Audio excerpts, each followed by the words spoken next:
Hi friends, ಹೇಗಿದ್ದೀರಾ? ಎಲ್ಲ ಚೆನ್ನಾಗಿದ್ದೀರಾ ಅಂತ ಅಂದ್ಕೊಳ್ತೀನಿ. ವರ್ಣಿಕಾ ಅಡುಗೆ ಮನೆಗೆ ಸ್ವಾಗತ. ಇವತ್ತಿನ ವಿಡಿಯೋದಲ್ಲಿ ಟೊಮೆಟೊ ಕಾಯಿನ ಬಳಸಿ ತುಂಬಾ ರುಚಿಯಾಗಿರುವಂತಹ ಒಂದು ರೆಸಿಪಿನ ಯಾವ ರೀತಿ ಮಾಡೋದು ಅಂತ ನೋಡೋಣ. ಹುಳಿ ಹುಳಿಯಾಗಿ ಖಾರವಾಗಿ ತುಂಬಾ ಚೆನ್ನಾಗಿರುತ್ತೆ. ಹಾಗಾದರೆ ಬನ್ನಿ ತಡ ಮಾಡದೆ ರೆಸಿಪಿನ ಶುರು ಮಾಡೋಣ.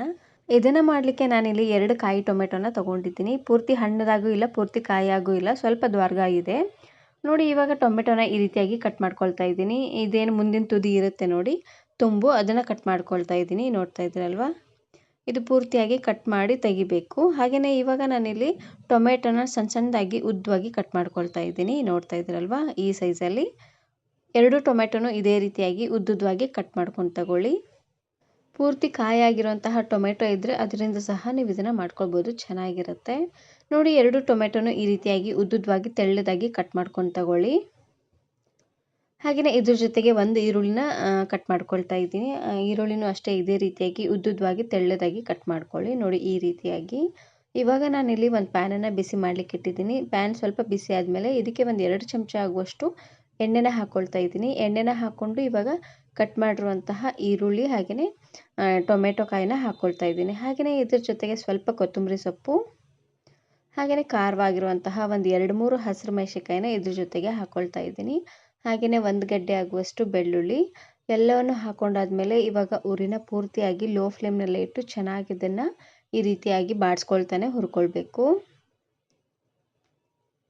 ಟೊಮೆಟೊ ಕಾಯಿ, ಈರುಳ್ಳಿ ಹಾಗೆಯೇ ಹಸಿರು ಮೆಣಸಿನಕಾಯಿ ಎಲ್ಲ ಚೆನ್ನಾಗಿ ಫ್ರೈ ಆಗಬೇಕು ನೋಡಿ. ಅಲ್ಲಿವರೆಗೂ ಇದನ್ನು ಉರಿನ ಪೂರ್ತಿಯಾಗಿ ಲೋ ಫ್ಲೇಮ್ನಲ್ಲೇ ಇಟ್ಟು ಬಾಡಿಸ್ಕೊಳ್ತಾನೆ ಬೇಯಿಸ್ಕೊಳ್ಬೇಕು. ಆವಾಗವಾಗ ಮೇಲ್ಗಡೆ ಮುಚ್ಚಳನ ಮುಚ್ಚಿ ಬೇಯಿಸ್ಕೊಂಡು ತಗೊಳ್ಳಿ. ಈ ರೀತಿಯಾಗಿ ಮಾಡೋದ್ರಿಂದ ಟೊಮೆಟೊ ಎಲ್ಲ ಬೇಗ ಸಾಫ್ಟ್ ಆಗುತ್ತೆ.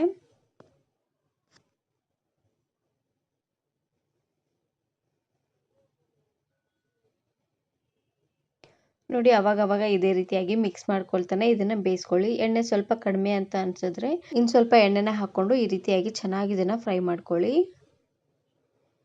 ಇದನ್ನು ನೀವು 1 ವಾರವರೆಗೂ ಸ್ಟೋರ್ ಮಾಡಿ ಇಟ್ಕೊಳ್ಬೋದು. ಫ್ರಿಜ್ಜಲ್ಲಿ ಇಟ್ಟರೆ 1 ವಾರವರೆಗೂ ಚೆನ್ನಾಗಿರುತ್ತೆ. ಹಾಗಾಗಿ ಇದನ್ನು ಚೆನ್ನಾಗಿ ಹುರ್ಕೊಳ್ಬೇಕು. ಸ್ವಲ್ಪ ಹಸಿ ಬಿಸಿ ಇದ್ರೂ ಕೆಟ್ಟೋಗ್ಬಿಡುತ್ತೆ. ಹಾಗಾಗಿ ಚೆನ್ನಾಗಿ ಇದನ್ನು ಹುರ್ಕೊಂಡು ತಗೊಳ್ಳಿ ನೋಡಿ. 1 ನಿಮಿಷಕ್ಕೂ ಇದೇ ರೀತಿಯಾಗಿ ಮಿಕ್ಸ್ ಮಾಡ್ಕೊಳ್ತಾನೆ ಮೇಲ್ಗಡೆ ಮುಚ್ಚಳನ ಮುಚ್ಚಿ ಇದನ್ನು ಬೇಯಿಸ್ಕೊಂಡು ತಗೊಳ್ಳಿ. ಈ ಚಟ್ನಿನ ನೀವು ಚಪಾತಿ, ದೋಸೆ, ಇಡ್ಲಿ ಹಾಗೆಯೇ ಅನ್ನದ ಜೊತೆಗೆಲ್ಲ ಸರ್ವ್ ಮಾಡ್ಕೊಳ್ಬೋದು. ತುಂಬಾ ಚೆನ್ನಾಗಿರುತ್ತೆ. ಹುಳಿ ಹುಳಿಯಾಗಿ ಖಾರವಾಗಿ, ಅದರಲ್ಲೂ ಈ ಚಳಿಗೆ ಖಾರವಾಗಿ ಹುಳಿಯಾಗಿ ಏನಾದರೂ ತಿನ್ನಬೇಕು ಅಂತ ಅನ್ನಿಸ್ದಾಗ ಈ ರೀತಿಯಾಗಿ ಚಟ್ನಿನ ಮಾಡ್ಕೊಳ್ಳಿ. ಅನ್ನದ ಜೊತೆ, ರೊಟ್ಟಿ ಜೊತೆಗೆಲ್ಲ ತುಂಬಾ ಚೆನ್ನಾಗಿರುತ್ತೆ ನೋಡಿ. ಈ ರೀತಿಯಾಗಿ ಚೆನ್ನಾಗಿ ಇದನ್ನು ಹುರಿದಾದ್ಮೇಲೆ ಇದನ್ನು ಇವಾಗ ಒಂದು ಪ್ಲೇಟಿಗೆ ಎತ್ತಿಟ್ಕೊಳ್ತಾ ಇದ್ದೀನಿ. ಇದು ಪೂರ್ತಿಯಾಗಿ ತಣ್ಣಗಾಗಲಿ. ತಣ್ಣಗಾದ್ಮೇಲೆ ಇದನ್ನು ಗ್ರೈಂಡ್ ಮಾಡ್ಕೊಳ್ಬೇಕು. ಇವಾಗ ನೋಡ್ತಾ ಇರ್ಬೋದು, ಪೂರ್ತಿಯಾಗಿ ತಣ್ಣಗಾಗಿದೆ. ಇವಾಗ ನಾನಿಲ್ಲಿ ಮಿಕ್ಸಿ ಜಾರಿಗೆ ಹಾಕ್ಕೊಳ್ತಾ ಇದ್ದೀನಿ. ಇದಕ್ಕೆ ಸ್ವಲ್ಪನೂ ನೀರನ್ನು ಹಾಕೋ ಹಾಗಿಲ್ಲ. ಹಾಗೆ ಇದನ್ನು ನುಣ್ಣದಾಗಿ ಗ್ರೈಂಡ್ ಮಾಡ್ಕೊಳ್ಬೇಕು. ಸ್ವಲ್ಪ ತರಿಯಾಗಿದ್ರೂ ನಡೆಯುತ್ತೆ.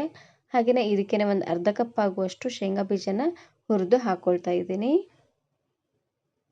ಹಾಗೆಯೇ ಇದ್ರ ಜೊತೆಗೆ ಸ್ವಲ್ಪ ರುಚಿಗೆ ತಕ್ಕಷ್ಟು ಉಪ್ಪನ್ನು ಹಾಕ್ಕೊಳ್ತಾ ಇದ್ದೀನಿ. ನಿಮಗೆ ಬೇಕು ಅಂದರೆ ಇದರಲ್ಲೇ ಸ್ವಲ್ಪ ಹುಣಸೆಹಣ್ಣಿನ ರಸನೂ ಸಹ ನೀವು ಇಲ್ಲಿ ಹಾಕ್ಕೊಳ್ಬೋದು ನೋಡಿ. ಎಲ್ಲವನ್ನು ಹಾಕೊಂಡಾದ್ಮೇಲೆ ಇವಾಗ ಈ ರೀತಿಯಾಗಿ ನುಣ್ಣದಾಗಿ ಗ್ರೈಂಡ್ ಮಾಡ್ಕೊಂಡು ತಗೊಳ್ಳಿ. ನೋಡ್ತಾ ಇದ್ರಲ್ವಾ, ಇದಕ್ಕೆ ಸ್ವಲ್ಪನೂ ನೀರನ್ನು ಹಾಕೋ ಹಾಗಿಲ್ಲ. ಹಾಗೆ ಇದನ್ನು ಗ್ರೈಂಡ್ ಮಾಡ್ಕೊಳ್ಬೇಕು. ಆವಾಗವಾಗ ಮಿಕ್ಸ್ ಮಾಡ್ಕೊಳ್ತಾನೆ ಇದನ್ನು ಗ್ರೈಂಡ್ ಮಾಡ್ಕೊಳ್ಳಿ. ಈ ರೀತಿಯಾಗಿ ಮಾಡೋದ್ರಿಂದ ಕರೆಕ್ಟಾಗಿ ಚೆನ್ನಾಗಿ ಗ್ರೈಂಡ್ ಆಗುತ್ತೆ. ನೋಡ್ತಾ ಇದ್ರಲ್ವ, ಈ ರೀತಿಯಾಗಿ ಇದನ್ನು ಯಾವುದಾದ್ರೂ ಒಂದು ಡ್ರೈ ಆಗಿರುವಂತಹ ಬೌಲಲ್ಲಿ ಹಾಕಿಟ್ಬಿಟ್ರೆ ಫ್ರಿಡ್ಜಲ್ಲಿ ಇಟ್ಟರೆ 1 ವಾರವರೆಗೂ ಸ್ಟೋರ್ ಮಾಡಿ ಇಟ್ಕೊಳ್ಬೋದು, ಚೆನ್ನಾಗಿರುತ್ತೆ. ಈ ಚಟ್ನಿ ಜೊತೆಗೆ ಸ್ವಲ್ಪ ತುಪ್ಪನಾದರೂ ಹಾಕ್ಕೊಳ್ಳಿ, ಇಲ್ಲಾಂದರೆ ಮೊಸರಾದರೂ ಹಾಕ್ಕೊಳ್ಳಿ, ಚೆನ್ನಾಗಿರುತ್ತೆ. ನಾನಿವತ್ತು ಈ ಚಟ್ನಿನ ಚಪಾತಿ ಜೊತೆಗೆ ಸರ್ವ್ ಮಾಡ್ಕೊಳ್ತಾ ಇದ್ದೀನಿ. ಈ ಚಟ್ನಿ ಜೊತೆಗೆ ಸ್ವಲ್ಪ ಮೊಸರನ್ನ ಹಾಕಿ ಕೂಡ ನೀವಿಲ್ಲಿ ಸರ್ವ್ ಮಾಡ್ಕೊಳ್ಳಿ, ಚೆನ್ನಾಗಿರುತ್ತೆ. ನಾನು ಇದೇ ರೀತಿ ಬಹಳಷ್ಟು ವೆರೈಟಿ ಆಗಿರುವಂತಹ ಚಟ್ನಿ ರೆಸಿಪೀಸ್ನ ಅಪ್ಲೋಡ್ ಮಾಡಿದ್ದೀನಿ. ವಿಡಿಯೋ ನೋಡಿಲ್ಲ ಅಂದರೆ ಈ ವಿಡಿಯೋ ಕೊನೆಯಲ್ಲಿ ಹಾಕಿರ್ತೀನಿ ನೋಡಿ, ಚೆಕ್ ಮಾಡಿ. ಈ ವಿಡಿಯೋ ಇಷ್ಟ ಆದರೆ ಈಗಲೇ ಒಂದು ಲೈಕ್ ಬಟನನ್ನು ಕ್ಲಿಕ್ ಮಾಡಿ, ಫ್ರೆಂಡ್ಸ್ ಆ್ಯಂಡ್ ಫ್ಯಾಮಿಲಿ ಜೊತೆಗೆ ಶೇರ್ ಮಾಡಿ. Thank you. Thanks for watching.